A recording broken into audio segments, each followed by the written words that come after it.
වයස අවුරුදු 27යි වයස ඉවර කවන්නේ නැද්ද? 27යි. අධ්‍යාපනයේ ඒ දේවල් ටික පොඩ්ඩක් හිතින් කියනවද? මුලින්ම ඉස්කෝලේ ගියේ මගේ ගම කත්නෝරුවේ සිද්ධාර්ථ ගල්ගම විද්‍යාලයට ගමේ ඉස්කෝලේ ගෙදර ගාවේ ඉඳන් මීටර් 200ක් විතර. ඉස්කෝලේ ගියේ 4 පන්තියට විතරයි.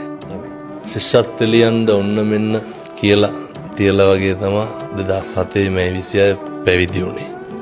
මගේ පිරිවන ශ්‍රීපාලිත විද්‍යායතන පිරිවන නිකවරටියේ තියෙන බොහොම කීර්තිමත් ආයතනයක්. උසස් පෙළ වෙනකන් ඉගෙනගෙන ඉවර වෙලා උසස් පෙළ පාස් වෙලා විශ්වවිද්‍යාලයට ගියා පේරාදෙණියේ. පේරාදෙණිය විශ්වවිද්‍යාලය සුන්දර මතකයක්. සුන්දර මතකයක් තියෙනවා. විශ්වවිද්‍යාලයට ගිහිල්ලා පශ්චාත් උපාධිය කැලණි විශ්වවිද්‍යාලේ සම්පූර්ණ කරා මේ පහුගිය දවස්වල. දිල්ලි විශ්වවිද්‍යාලේ පාඨමාලාවකට සම්බන්ධ වුණා. ලංකාවට ඇවිල්ලා දැන් මේ ධර්ම ප්‍රචාර කටයුතු බොහොම ඕනෑකමින් වගේම හරි අනුකම්පාවෙන් කරන කටයුත්තක් මම මේ